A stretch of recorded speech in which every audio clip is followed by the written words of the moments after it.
අයිබෝන් ඔගොල්ලෝ මේ එකතු වෙලා නිපුන් ජයසේන YouTube channel එකත් එක්ක ඉතින් අද වීඩියෝ කරන් ආවේ බයික් පදින කට්ටියට.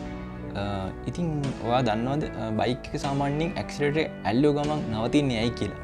ඒ වගේම ඔයා ලොකු කන්දක නැත්තම් ඕවර්ටේක් කරන්න නැද්දි බයික් එක ඇක්සලරේට් කරාට ඔයා බලාපොරොත්තු වෙන පිකප් එක බයික් එකෙන් එන්නේ නැහැ. බයික් එක නවතින්න බලනවා. ගොඩක් ඇක්සලරේටර් ඇල්ලුව ගමන් බයික් එක නවතින්න බලනවා. ඉතින් මේ දෝෂය නිරාකරණය කරන්නේ කොහොමද කියන එක තමයි අද අපි වීඩියෝ එකෙන් කතා කරන්න යන්නේ. දිගටම රැඳිලා ඉන්න නිපුන් ජයසේන YouTube channel එකත් එක්ක.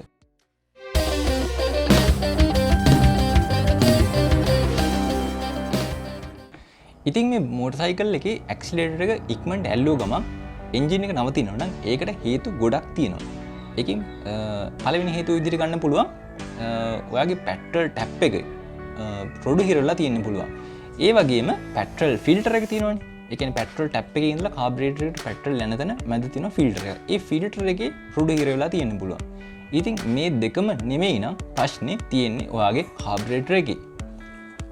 ඔයාලා දන්නවා මම කලින් වීඩියෝ එකක් කරා කාබරේටර් ක්ලීන් කරන්නේ කොහොමද කියලා. ඒ වගේම මේක තියෙන ජෙට් අලුතෙන් රීප්ලේස් කරන්නේ කොහොමද කියලා. ඉතින් ඒකෙදි මම ඔයාලට පැහැදිලි කරලා දුන්නා කොහොමද කාබරේටර් එක මුල ඉඳලා ගලවන්නේ, ඒ වගේම මුල ඉඳලා ක්ලීන් කරන්නේ කොහොමද කියන එක මම ඔයාලට පැහැදිලි කරලා දුන්නා. ඒ වගේම කාබරේටර් එක ඇසෙම්බල් කරන හැටිත් මම ඒක ඔයගොල්ලන්ට පෙන්නුවා. පියවරෙන් පියවර පැහැදිලිව තියෙන මේ වීඩියෝ එක. ඉතින් ඔයා හරියට දන්නේ නැත්නම් කාබරේටර් එක කොහොමද ක්ලීන් කරන්නේ, කාබරේටර් කොහොමද ගලවන්නේ කියලා ඉතින් ඔයාලට පුළුවන් මේ වීඩියෝ එක බලන්න. මේ වීඩියෝ එකේ හැමදේම පැහැදිලිව තියෙනවා. ඉතින් අද මම ඒ නිසා කාබරේටර් එක ගලවන හැටි, ක්ලීන් කරන හැටි ඒ ස්ටෙප් ටික ස්කිප් කරලා තමයි වීඩියෝ එක මම කරන්නේ. ඉතින් මේ තියෙන්නේ බජාජ් පල්සර් බයික් එකේ කාබරේටර් එකක්. මේක මිකුනි කියන බ්‍රෑන්ඩ් එකෙන් හදලා තියෙන්නේ. මම කලින් වීඩියෝ එකත් ක්ලීන් කරන හැටි පෙන්නුවේ මේ කාබරේටර් එකම තමයි. මේ කාබරේටර් එකෙත් අර මම කියපු ප්‍රශ්නේ තියෙනවා මේ බයික් එකේ ඇක්සලරේටර් ඇල්ලුව ගමන් බයික් එක නවතිනවා. කන්දකදී ඇක්සලරේට් කරාට බයික් එක යන්නේ නැහැ, නවතින්න බලන එන්ජින් එක. ඉතින් ඒකට හේතු වෙන්නේ මේක ඇතුලේ තියෙන පිස්ටන් එක, ඩයෆ්‍රෑම් පිස්ටන් එක. ඉතින් මම තව දෙයක් කියන්න ඕනේ. ඔයාලගේ බයික් වල තියෙනවා ගොඩක් වෙලාවට සාමාන්‍යයෙන් 100cc වලින් පල්ලෙහා බයික් වලට එන්නේ ඩයෆ්‍රෑම් ටයිප් කාබරේටර් එකක් නෙමෙයි. ඩයෆ්‍රෑම් ටයිප් කාබරේටර් එකක් කියන්නේ මේකේ තියෙන මේ පිස්ටන් එක ඔටෝමැටිකලි යරන වැහෙන එකක් නම් ඒක ඩයෆ්‍රෑම් ටයිප්. එහෙම නැත්නම් ඔයා ඇක්සලරේටර් එකේ අල්ලද්දි ඒකේ කේබල් එක හරහා ඇදෙන මේ පිස්ටන් එක උඩට පහළට යනවා නම් ඒක ඩයෆ්‍රෑම් ටයිප් කාබරේටර් නෙමෙයි. සාමාන්‍යයෙන් ගොඩක් දුරට ඒ වගේ ඩයෆ්‍රෑම් ටයිප් නොවන කාබරේටර් වලට මේ මම කියන ප්‍රශ්නේ ඉන්නේ නැහැ. ගොඩක්ම එන්නේ මෙන්න මේ වගේ වට තමයි. මේ ඩයෆ්‍රෑම් ටයිප් කාබරේටර් එක තමයි ඔය මම කියපු ලෙඩ ඉන්නේ ඇක්සලරේටර් ඇල්ලුව ගමන් බයික් එක නවතින්න හදන එක. අනිත් ඒවාටත් එනවා. ඒවා වෙන වෙන හේතු හින්දා තමයි ඒක එන්නේ. ඉතින් මේකෙදි වෙන්නේ මේ ඩයෆ්‍රෑම් ටයිප් කාබරේටර් එකේ මේ පිස්ටන් එක ගෙවෙනවා. ටික කාලයක් වැඩ කරද්දි මේ පිස්ටන් එක ගෙවෙනවා. ඒ පිස්ටන් එක ගෙවුනට පස්සේ ඒක ස්මූත් නෑ. ඊට පස්සේ මෙතන තියෙන මේ වෑල් එක අපි ඇක්සලරේටර් අල්ලද්දි මෙන්න මේ විදිහට ඇරෙනවා. ඔයාලට බලා ගන්න පුළුවන් හරියට දැන්. මෙන්න මේ විදිහට මෙන්න මේ වගේ මේ වෑල් එක මෙහෙම අල්ලද්දි ඇරෙනවා. ඒ ඇරෙනකොට එන්ජින් එක ඇතුළට හුලං ඇදලා ගන්නවා. ඒ හුලං මේ පැත්තෙන් ඇදලා ගද්දි මේ පැත්තෙන් හුලං එනවා. මේ පැත්තෙන් එන්නේ එයා ක්ලීනර් එකකින් එන හුලං තමයි මේ පැත්තෙන් එන්නේ. ඊට පස්සේ මෙතන තියෙන පෙට්‍රල් ඒ එන හුලඟත් එක්ක මික්ස් වෙලා ඒක තමයි මේ පැත්තෙන් එළියට ගිහිල්ලා හෙඩ් එකට ගිහිල්ලා ඒක ගිනි ගන්න. ඉතින් ඒකෙදි වෙන්නේ මෙතනින් අපි මේ වෑල් එක ඕපන් කරද්දි මේ පැත්තෙන් හුලං ඇදලා ගන්නවා. ඒ එන හුලඟ මේ තියෙන සිදුරු වලින් ඇතුළට යනවා. ඒ වගේ මෙතනිමුත් ඇතුළට යනවා. මේ වගේ ගිහිල්ලා එක එක තැන් වලට වෙන වෙනම බෙදිලා යනවා. මම මේවා ගොඩක් දුරට පැහැදිලි කරන්න යන්නේ නැහැ මේ වීඩියෝ එක. ඒතර වීඩියෝ ගොඩක් දික් වෙනවා. ඉතින් ඒ වගේ මේක ගැන කාබරේටර් එක ගැන ලොකු පැහැදිලි කිරීමක් ඕගොල්ලන්ට ඕන. පල්ලෙන් කමෙන්ට් සෙක්ෂන් එකේ කමෙන්ට් එකක් දාන්න මම ඒ ගැන ඔයාලට පැහැදිලි කරලා දෙන්නම් කාබරේටර්ස් ගැන. ඒ නිසා අපි සරලව කතා කරමු මේ ලෙඩේ කොහොමද නිරාකරණය කරගන්නේ කියලා. ඉතින් මේක ඇතුලේ මේ තියෙනවා පිස්ටන් එකක්. ඔයාලට පේනවා මෙන්න මේ වගේ පිස්ටන් එකක් තියෙනවා. ඒ පිස්ටන් එක ගෙවුනට පස්සේ තමයි ඔය කාබරේටර් එක අර වගේ ලෙඩක් දාන්නේ ඇක්සලරේටර් ඇල්ලුවාට එන්ජින් එක නවතින්න හදන්නේ. ඉතින් අපි මුලින්ම කරන්න ඕනේ කාබරේටර් එක බයික් එකෙන් ගලව ගන්න ඕනේ. කාබරේටර් ගලවගෙන ක්ලීන් කරගන්න ඕනේ. ක්ලීන් කරගෙන අනිත් කැල්චත් උනන ගලව ගන්න පුළුවන්. ඊටත් ඒ වෙලෙම ක්ලීන් කරලා දානවා නම් අපි මුලින්ම මේ උඩ තියෙන මේ ඩයෆ්‍රෑම් එක ඒ සෙට් එක ගලව ගන්න ඕනේ. ඒකට අපිට මෙතන තියෙනවා මේ වගේ මල්ලි ස්ක්‍රූ පැන දෙකක්. මේ වගේ ස්ක්‍රූ ඩ්‍රයිවර් එකක් පාවිච්චි කරලා මේක මේ විදිහට ගලව ගන්න පුළුවන්. දැන් මම මේක මේ විදිහට ගලව ගන්නවා. ඔයාලට කියන්න ඕනේ දැන් මේක ගලවගදි මම කලින් වීඩියෝ එකත් පැහැදිලි කරා මේක ඇතුලේ ස්ප්‍රින් එකක් තියෙනවා. ඒ ස්ප්‍රින් එක මේක ඇතුලේ එබිලා තියෙන්නේ. ඔයා මේක අල්ලන්න නැතුව නිකම් එහෙම අත තියාගන්න නැතුව ගැලවුවොත් මේක සමහරවිට ස්ප්‍රින් එක කොහෙට රිසීව් වෙන්න පුළුවන්. ඒ නිසා ඔයා ගලවද්දි මේ විදිහට මේක අත තියාගන්න. අත තියාගෙන ඊට පස්සේ මේ විදිහට මේ යන්නේ ග්‍රූව් කරන්න. හරි. දැන් මේක ඇන දෙකම ගලවලා තියෙන්නේ. දැන් ඔයාලට බලා ගන්න පුළුවන්. මම මේ විදිහට හිමීට මේක අයින් කරද්දි මේක ස්ප්‍රින් එකත් මේ වගේ එළියට එනවා. දැන් මම මේ ස්ප්‍රින් එකයි මේ කවර් එකයි පැත්තකින් තියාගන්නවා. ඊළඟට මම මේකේ මේ තියෙන්නේ ඩයෆ්‍රෑම් එක.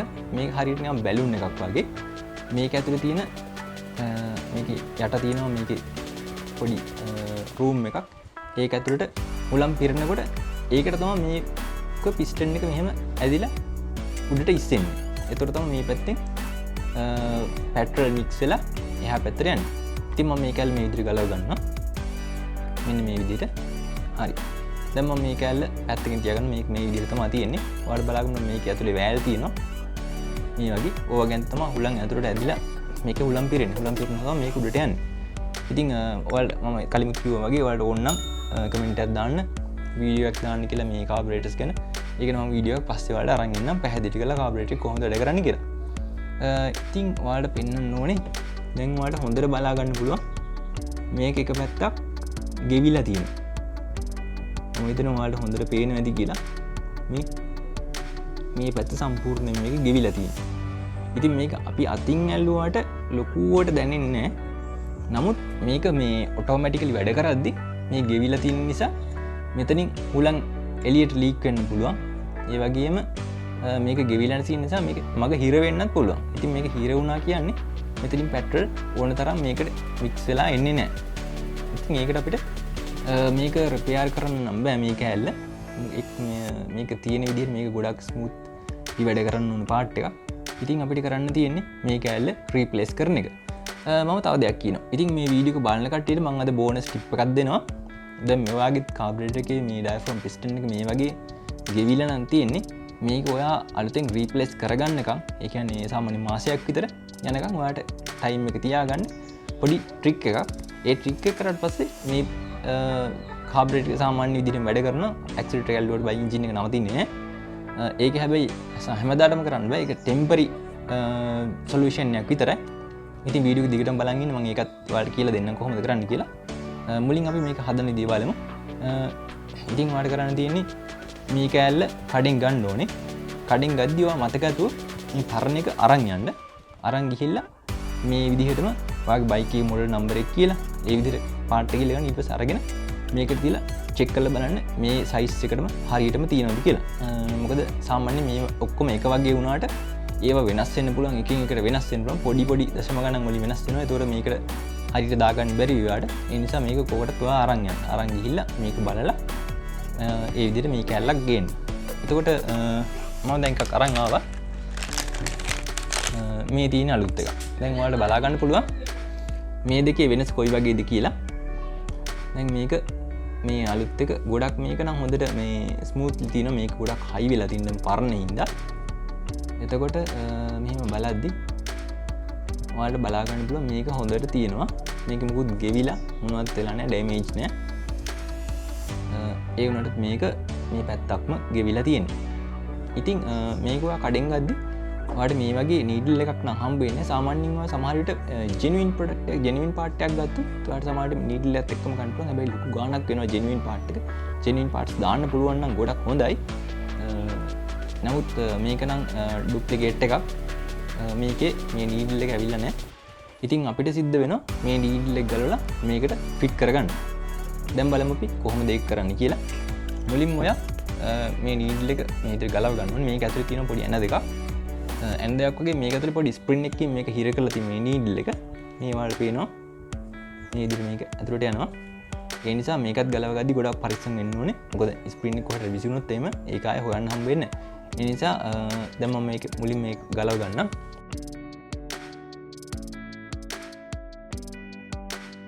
හරි. දැන් මම මුලින් මේක ගලව ගත්තාම මේ වගේ කෑල්ලක් තියෙනවා. මේකෙන් තමයි මේ නීඩල් එක තද කරලා තියන්නේ. ඊට පස්සේ මේ විදිහට මම මේකේ තියෙන ඔක්කොම ටික එළියට ගත්තාම මේකේ මේ නීඩල් එක තියෙනවා. ඔයාලට බලා ගන්න පුළුවන්. මේ තියෙන නීඩල් එක. ඊට පස්සේ මේ වගේ වොෂර් එකක් තියෙනවා. ඊට පස්සේ මේ වගේ මම අර කලින් කිව්වා වගේ ස්ප්‍රින් එක තියෙනවා. මේ තියෙන ටූටි ස්ප්‍රින් එක. මේකෙන් තමයි මේ නීඩල් එක තද කරලා තියලා තියාගන්නේ මේ මල්ලා. හරි මේ කැල් ටික තමයි අපිට මේකට මාරු කරගන්න තියෙන්නේ. ඉතින් ඒක ලොකු අමාරු දෙයක් නෙමෙයි. ඔයාලට පුළුවන්. අනික තව දෙයක් තියෙනවා. මේකේ පොඩි කට්ටයක් දාලා තියෙනවා. ඔයාලට බලා ගන්න පුළුවන් දැන්. මේකේ මෙතන පොඩි කට්ටයක් තියෙනවා. ඒ කට්ටේ මේක ඇතුළට ගානට වැටෙන්න ඕනේ. මෙතන මේ චූටි සිදුරක් තියෙන එකට මේ කට්ටේ වැටෙන්න ඕනේ. ඒ පැත්තට තමයි මේක දාන්න ඕනේ. මුලින්ම මේ කැල්ල මේ විදිහට දාගන්න.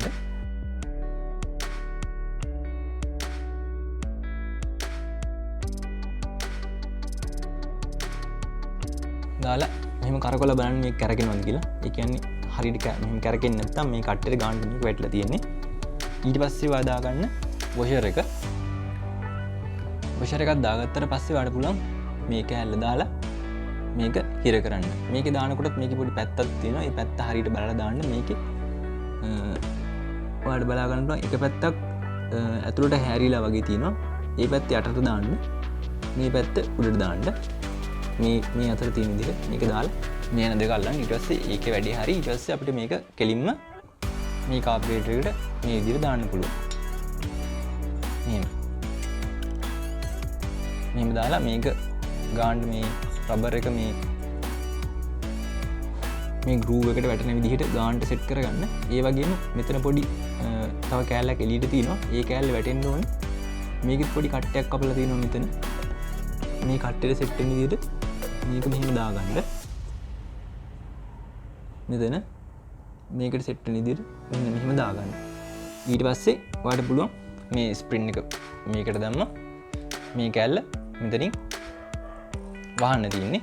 ඒක සරලම වැඩක්. ඔයාලට මම කලින් වීඩියෝ එකක් කරලා පෙන්නුවා කොහොමද දාන්න කියලා. මේකත් කලින් විදිහට මෙතනින් අල්ලගත්තා. මෙතනින් එන දෙක තද කරා. ඊට පස්සේ අනිත් කෑල් ටිකත් ෆිට කරන්න තියෙන්නේ. අනිත් කෑල් ටික ෆිට කරන විදිය එතකොට මේක ගලවන විදිය ඔයා දන්නේ නැත්නම් ඔයාලට පුළුවන් අර මම කලින් කරපු වීඩියෝ එක බලන්න. මේකේ සරලව පැහැදිලි කරලා තියෙනවා. කොහොමද මේක ගලවන්නේ, ක්ලීන් කරන්නේ, ඒ වගේම මේ ජෙට් මාරු කරන්නේ. මේ තියෙන ජෙට් මේ මාරු කරන්නේ කොහොමද? ඒ හැම විස්තරයක්ම මේකේ දාලා තියෙනවා. ඉතින් බැලුවේ නැත්නම් මේ වීඩියෝ එකත් බලන්න. එතකොට සම්පූර්ණ අවබෝධයක් ගන්න පුළුවන් ඔයාලට කාබරේටර් එක කොහොමද ගලවලා ක්ලීන් කරලා අලුතෙන් ජෙට් රීප්ලේස් කරලා එතකොට මේක හයි කරන්න කියලා. ඉතින් අදත් අලුත් දෙයක් මම ඔයාලට කියලා දුන්නා. කොහොමද බයික් එකේ ඇක්සලරේටර් එකපාරට ඇල්ලුවාම බයික් එක නවතින එක හදන්නේ කියලා. එතකොට වීඩියෝ එකේ කිව්වා ඔයාලට මම බෝනස් ටිප් එකක් කියලා දෙනවා කියලා. මේ ප්‍රශ්නේ මග හරවා ගන්න ටික කාලයකට ඔයා අලුතෙන් මේ පාර්ට් එක රීප්ලේස් කරනකම්.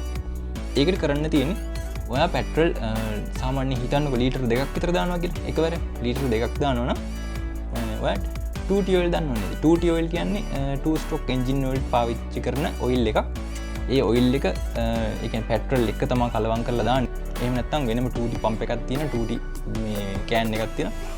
ඒවට වෙනම දාන්න. සමහර වාහන වලට 2T කලවම් කරලා දානවා. 3 wheel වලට එහෙමනම් සාමාන්‍යයෙන් ගොඩක් දුරට 2T පෙට්‍රල් එක කලවම් කරලා තමයි 2 stroke 3 wheel වලට දාන්නේ. ඉතින් ඒ 2T ටිකක් ඔයාලට ගන්න පුළුවන් පෙට්‍රල් ෂෙඩ් එකකින්. ඊට පස්සේ ලීටර් 2ක් දානවා නම් ඒකට 2T ටිකක් කලවම් කරන්න. ටිකක් සාමාන්‍යයෙන් ඒ කියන්නේ ලීටර් 2ක් නම් මිලිලීටර් 50ක් වගේ කලවම් කරන්න. කලවම් කරලා පෙට්‍රල් ටැංකිය දාන්න. ඔයාගේ බයික් එක 4 stroke බයික් එකක් වුණත් 2T ටිකක් කලවම් කරලා දාන්න. ඒක දැම්මම තව දෙයක් වෙනවා. ඔයාගේ පෙට්‍රල් ටැංකිය මලකඩ කන්නෙත් නෑ ඒකෙන්. හැබැයි ඒක හැමදම කරන්න හොඳ දෙයක් නෙමෙයි. සාමාන්‍යයෙන් ග්‍රීන් ටෙස්ට් එකක් ඔයා ගන්න ගියොත් ග්‍රීන් ටෙස්ට් එක ෆේල් වෙන්න සාමාන්‍යයෙන් 90ක් විතර ප්‍රතිශතය තියෙනවා ඔයා 2T කලවම් කරගෙන ගියොත්. ඉතින් ඒ නිසා මේක හැමදම කරන්න යන්න එපා. ඔයාලට පුළුවන් නම් පුළුවන් තරම් ඉක්මනට මේ රීප්ලේස් කරගන්න මේ පාර්ට් එක. ඔයා 2T දැම්මට පස්සේ අර ඇක්සලරේටර් ඇල්ලුව ගමන් බයික් එක නවතින එක මග හරවා ගන්න පුළුවන් ටික කාලයකට.